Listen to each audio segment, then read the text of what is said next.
Hello, everyone. I've just received a book through the door, and it's called The Quest of the Holy Grail. It's described thus: composed by an unknown author in the 13th century, in early 13th century France, The Quest of the Holy Grail is a fusion of Arthurian legend and Christian symbolism, reinterpreting ancient Celtic myth as a profound spiritual fable. It recounts the quest of the Knights of Camelot, the simple Percival, the thoughtful Bors, the rash Gawain, the weak Lancelot, and the saintly Galahad, as they journey through danger and temptation to reach the elusive Holy Grail. But only one of them is judged worthy to see the mysteries within the sacred vessel and look upon the ineffable.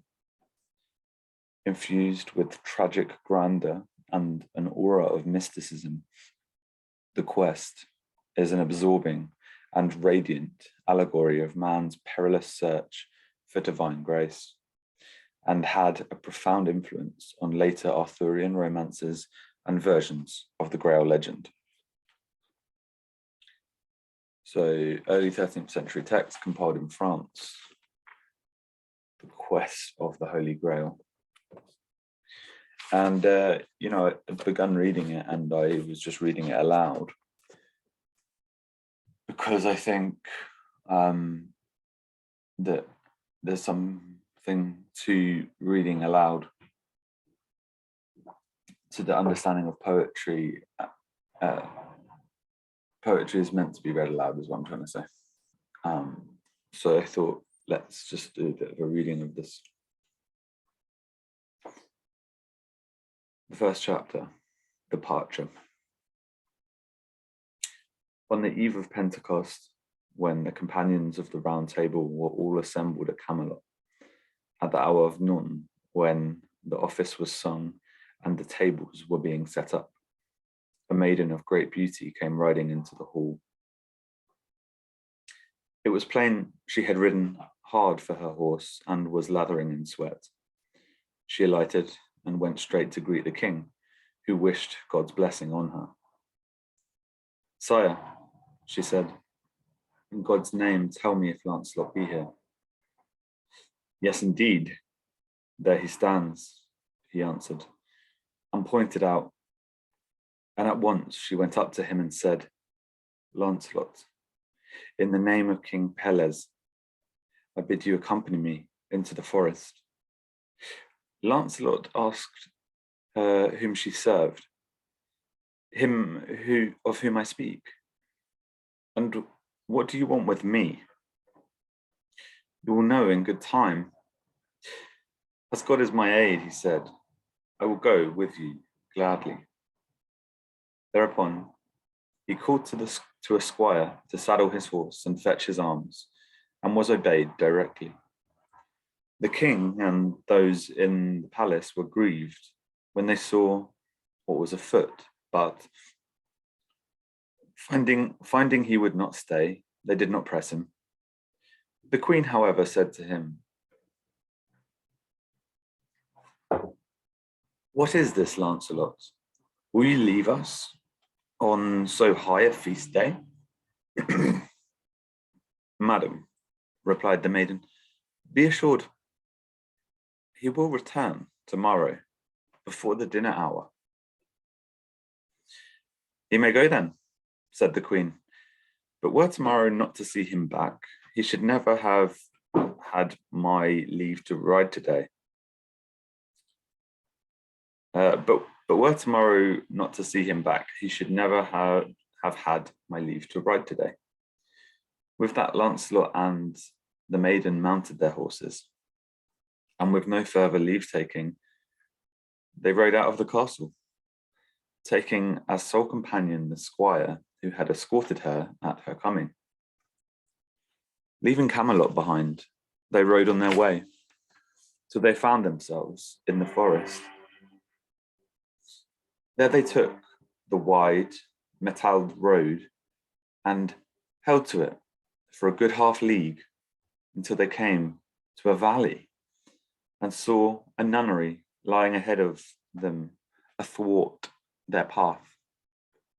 The young woman turned her horse as soon as they drew near, and when they stood before the gate, the squire called out, and it was opened to them, and they dismounted and entered. As soon as those within heard that Lancelot had come, they all ran out to greet him and made much of it. And after they had led him to a chamber and unarmed him, he spied his cousins, Bors and Lionel, lying asleep in two beds. Delightedly, he woke them, and when they saw who it was, they embraced and kissed him, and that was but a beginning of the joy which each showed unto each other. "Sweet sir," said Bors to Lancelot, "what adventure brings you here? We thought we should find you at Camelot." Lancelot related to them then how a young woman had brought him there, but why he knew not. As they stood in conversation, 3 nuns came into the room, shepherding Galahad before them, a youth so fair and so well made that it was hard indeed to find his peer. The noblest in rank had him by the hand and was weeping fondly. Approaching Lancelot, she said, "Sir, I bring you this boy whom we have raised, and who is all our joy, our comfort, and our hope, that you may make a knight of him. For in our opinion, he could receive the order of knighthood at no worthier hand." Lancelot looked at the youth, who appeared to him so wondrously adorned with every beauty that he thought that in all his days he had not seen so fair a human form. And the modesty of his bearing held promise of such virtue that Lancelot was gratified to knight him. He assured the ladies that he would not deny their suit, but would gladly knight the youth since they desired it. "Sir," said the nun, who held him by the hand, "we would have it take place tonight or tomorrow." "In God's name," he answered, "it shall be as you wish." Thus Lancelot lodged at the nunnery and saw to it that the youth kept night-long vigil in the church. In the morning, he knighted him at the hour of prime, fastening on one spur himself, while Bors attached the other. Lancelot then girded the sword about him and dubbed him, asking that God might make him as noble in spirit as he was fair in form. When he had done all these things that pertained to a new knight, he said, "Good sir, will you ride with me to the court of my lord, King Arthur?" "No, sir," he replied, "I will not go with you." At this, Lancelot turned to the abbess. "Madam, grant that our new knight accompany us to the court of my lord, the king, for it will profit him more than staying here with you." "Sir," she replied, "he shall not go at present, but as soon as we deem it right and necessary, we will send him." So Lancelot and his cousins took their leave, keeping company till they reached Camelot at the hour of tierce, and found the king gone to hear mass in the minster with a great retinue of noble lords. As soon as the 3 cousins arrived, they dismounted in the courtyard and made their way to the upper hall. There they began to talk of the youth that Lancelot had knighted. Bors thought he had never seen anyone so like in looks to Lancelot. Indeed, he added, I will never hold anything true again if this is not Galahad, who was born of the Fisher King's beautiful daughter. For he bears an uncommon likeness, both to that lineage and to ours.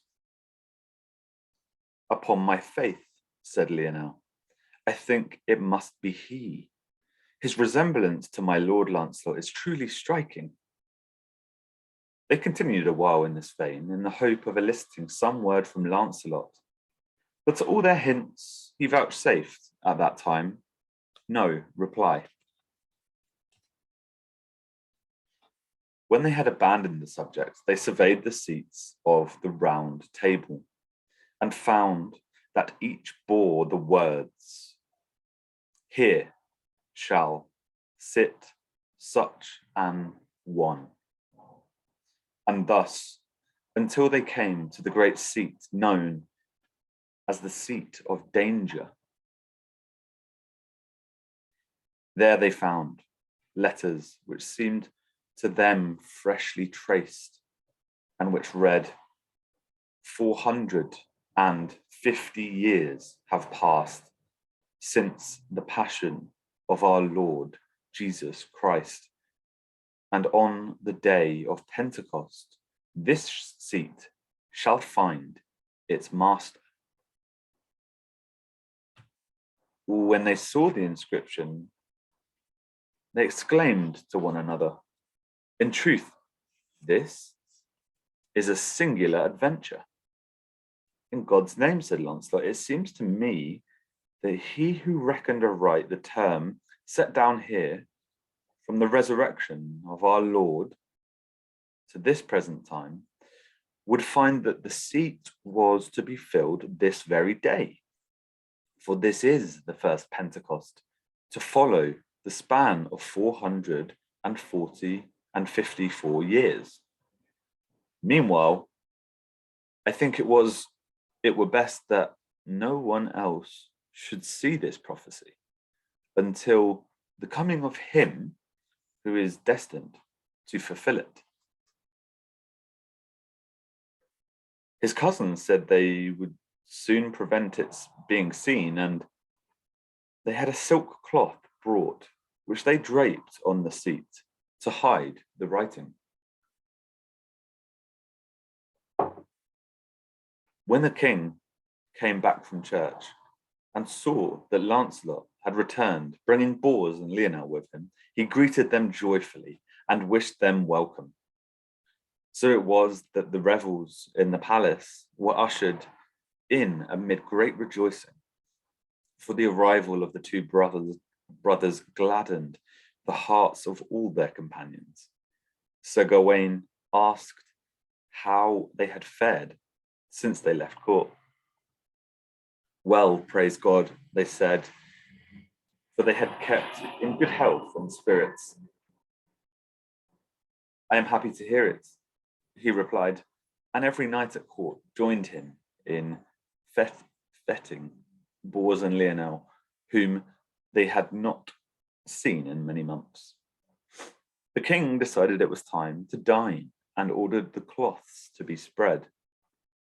Sire, objected Kay, the steward, in my opinion, if you sit down so soon to dinner, you will infringe the custom of the court. On high feast days, we have never seen you seat yourself at table before some adventure has befallen the court in the presence of all the barons of your household. Kay, said the king, you speak the truth. I have always observed this custom, and I will do so as long as I may. But in my great joy at seeing Lancelot and his cousins safe returned, I had quite forgotten the practice. You stand reminded, retorted Kay. Even as they talked, a page came in and said to the king, Sire, I bring you news of a great wonder. What is it? Tell me quickly. Below your palace, sire, I saw a great stone floating on the water. Come and look for yourself, for I know it signifies some strange adventure. The king and his barons went down at once to see this marvel. When they came to the riverbank, they found the great stone lying now by the water's edge. Held fast in its red marble was a sword, superb in its beauty, with a pommel carved from a precious stone, cunningly inlaid with letters of gold.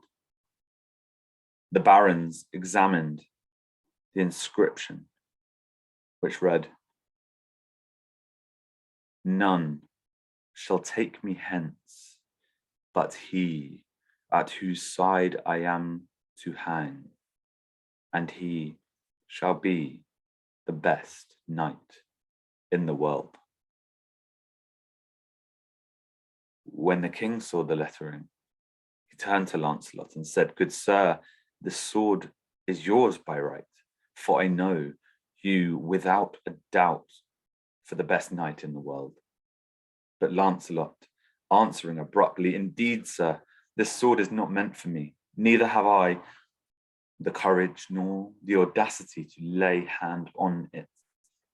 For I am in no way worthy or fit to wear it. Wherefore, I will refrain from putting my hand to it. Such presumption would be folly."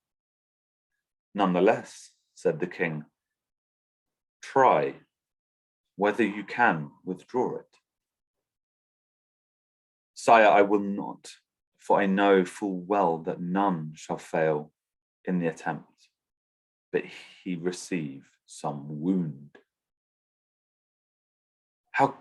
How came you by such knowledge?" "Sire, suffice it that I know, and I will tell you more. I would have you know that this day shall see the beginning of the great adventures and the marvels of the Holy Grail." When the king saw that Lancelot would not be prevailed upon, he addressed himself to Sir Gawain. "Good nephew, you try your hand." "No, sire," he said, "saving your grace, since my lord Lancelot will not attempt it, neither will I. Nothing would be gained by my laying hand to it, for you are well aware that he is a far better knight than I."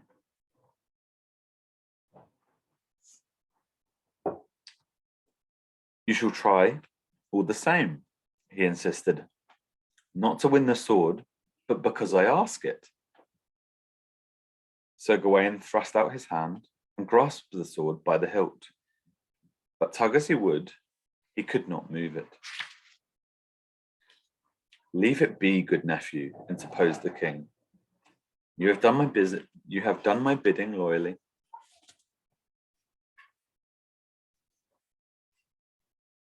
"My lord Gawain," said Lancelot,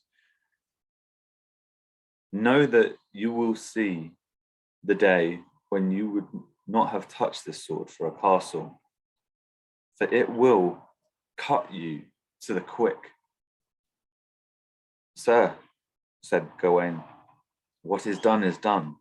Were I to die of it here and now, I was only obeying my lord's command." When the king heard these words, he repented his part in what Sir Gawain had done. King Arthur that bade Percival try his fortune. Percival agreed readily in order to keep Sir Gawain company. He took hold of the sword by the hilt and strained, but could not shift it.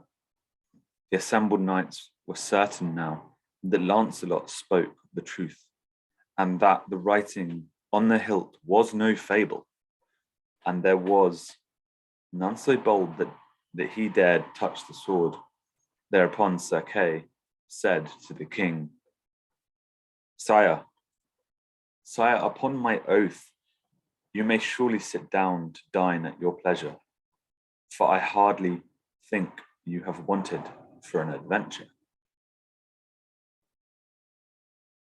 Then let us go in, said the king, for the hour is indeed late. The knights returned to the palace, leaving the stone on the riverbank. The king had the trumpet sounded for water to be brought and took his seat at his high table, while the companions of the round table went each one to his place. That day saw 4 crowned kings serving at table, together with such a company of noblemen of rank that one might well have marveled at the sight. When all were seated and it was found that the fellowship of the round table was complete and every seat filled, excepting the one that was known as the seat of danger.